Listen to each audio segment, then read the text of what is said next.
In an extraordinary act of charity, the founder of the outdoor gear and clothing brand Patagonia has given away his $3 billion company. In September 2022, Yvon Chouinard sat down and signed away a company worth $3 billion. Not to his kids, not to a private equity firm, not to a foundation where he'd stay in control forever. He gave it to the earth. The New York Times ran the headline, "Patagonia's founder gives away the company." Within hours, it had hundreds of thousands of shares. Twitter exploded, not with outrage, not with skepticism, but with something the internet almost never produces: genuine disbelief. People kept refreshing the article like they'd misread it. Billionaire, gave it away, actually gave it away. Business school professors posted threads trying to explain it. Economists called it irrational. A Wall Street Journal reporter reached out to wealth advisors who said, on background, they'd never seen anything like it in their careers. This is the story of how that happened. And it starts like all the best stories, not with money, but with a wall. In the late 1950s, a teenage kid named Yvon Chouinard was climbing rocks in California's San Fernando Valley with a group of dirtbag mountaineers who called themselves the Yosemite Dirtbags. They slept in sleeping bags on ledges.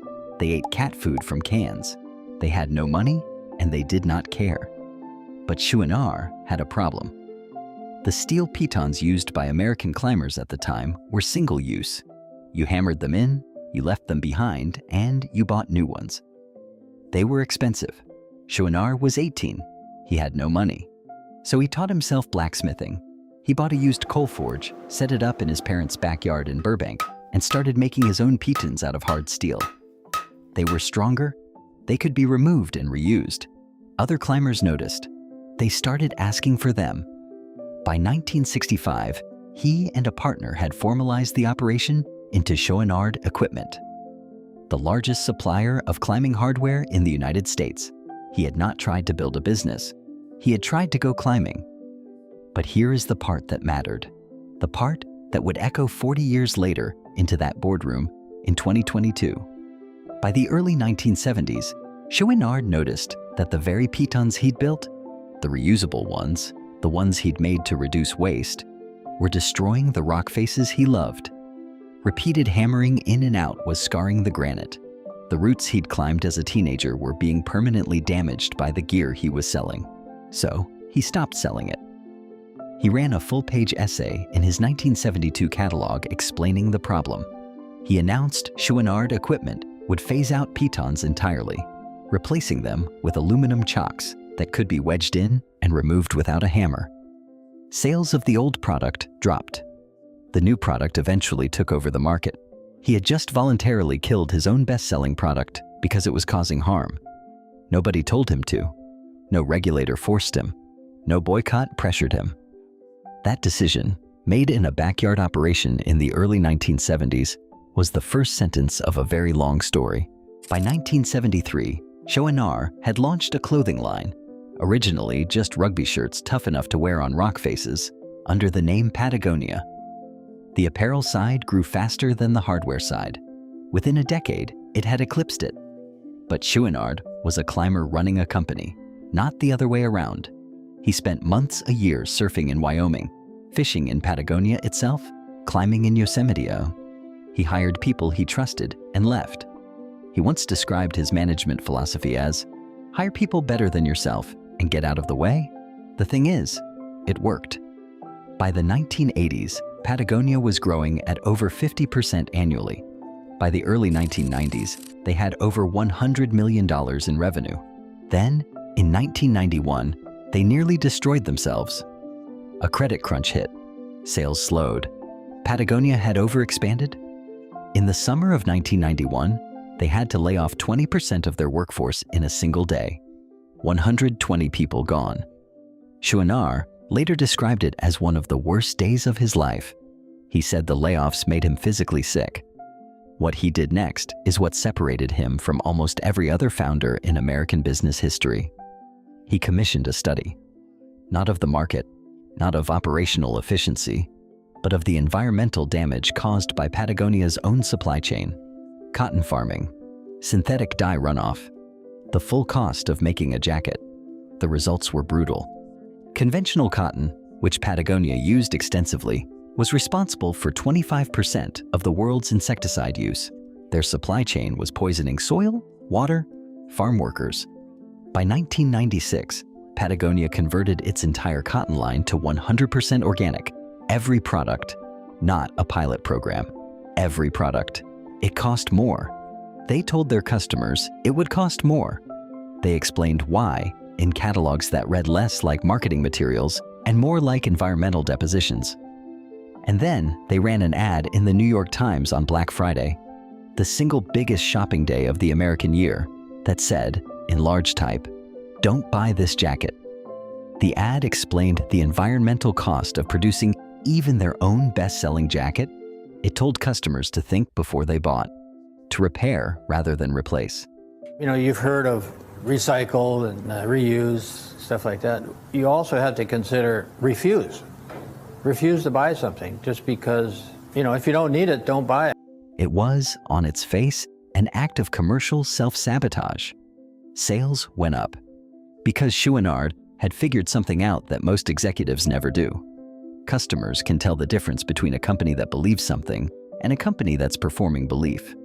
Patagonia believed it, and the numbers proved the market responded to that. In 2002, he and a partner co-founded 1% for the Planet, a coalition of businesses pledging 1% of annual sales, not profits, sales, to environmental causes. By the time he gave the company away, over 5,000 businesses had joined. He was, structurally, still a billionaire running a private company he wholly controlled. He could have held on to it forever, left it to his kids, done what every other founder does. He didn't. By 2022, Chouinard was 83 years old. His children, Fletcher and Claire, had grown up inside Patagonia. They loved the company. But Chouinard had watched what happened to family businesses across generations. The values dilute, the mission drifts, someone with different priorities takes control at some point, and it all becomes just another apparel brand. He didn't want that. He also, frankly, didn't trust the traditional nonprofit structure.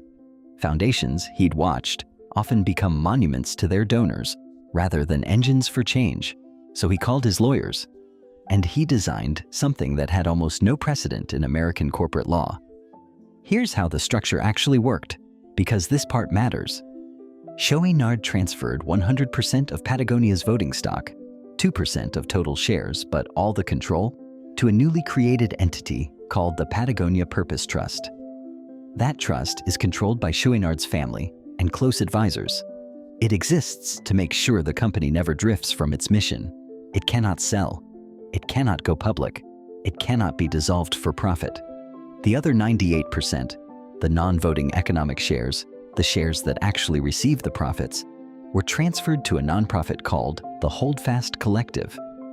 Every dollar Patagonia makes that isn't reinvested in the business goes directly to fighting climate change, permanently. By law. No loopholes. At the time of the transfer, that structure was worth approximately $3 billion. In a statement published to Patagonia's website, which crashed from traffic within hours, Chouinard wrote, "Earth is now our only shareholder." The Washington Post ran it on the front page. CNBC covered it for 3 straight days. The philanthropic community was divided. Some called it the most significant private act of environmental giving in American history. Others, more cautiously, noted that the Chouinard family retained control of the trust, meaning they retained influence over the company's direction. That critique is worth sitting with for a second, because it's technically true. The family didn't give up control. They gave up the money. And in the world of billionaire philanthropy, where giving often means putting your name on a building while retaining every meaningful lever of power, giving up the actual cash while keeping the governance is, at minimum, unusual, and possibly something closer to honest. The New York Times reported that Chouinard's tax advisors had told him a more conventional path, a donor-advised fund, a traditional charitable foundation, would have been simpler and offered greater tax benefits to him personally. He chose the more complicated structure because it offered stronger legal permanence. The mission couldn't be undone. That mattered more than his tax position. The Holdfast Collective distributed its first round of grants within months. In 2023 alone, over $100 million went to environmental organizations, grassroots groups, land protection, anti-extraction campaigns in regions most philanthropic dollars never reach. So let's say the quiet part out loud. American capitalism doesn't produce many Yvon Chouinards. It's not supposed to. The whole architecture of how companies are built, investor returns, fiduciary duty to shareholders, quarterly earnings, runs directly counter to what he did. You're not supposed to kill your best-selling product because it damages rock. You're not supposed to tell customers not to buy your jacket. You're not supposed to give away your company. And yet, Patagonia is today one of the most valuable privately held apparel companies in the world. The "Don't Buy This Jacket" ad generated more press coverage than any paid campaign could have bought. The organic cotton conversion became an industry reference point. The 1% for the Planet Coalition now redirects hundreds of millions of dollars annually. None of that is an accident. It is the compounded result of one person deciding, very early, that the thing he was building was a means to an end, not the end itself. He started making pitons so he could go climbing. He built Patagonia so he could spend time in Patagonia. The company was always in service of something else, and when the moment came to make it permanent, to lock that purpose into the legal structure of the thing forever, he did it. Chouinard said in interviews after the transfer that he hadn't gone through some dramatic transformation. He'd just been thinking about it for a long time. He said, "I was in a corner. I didn't want to be a businessman. I never wanted to be a businessman. This is the best way I can find to not be one." A paper mill becomes a phone company. A blacksmith's backyard becomes a $3 billion act of environmental permanence. The form changes. The intent doesn't. That's the whole story. The Earth is now a shareholder, and the man who made it that way is probably somewhere catching a fish.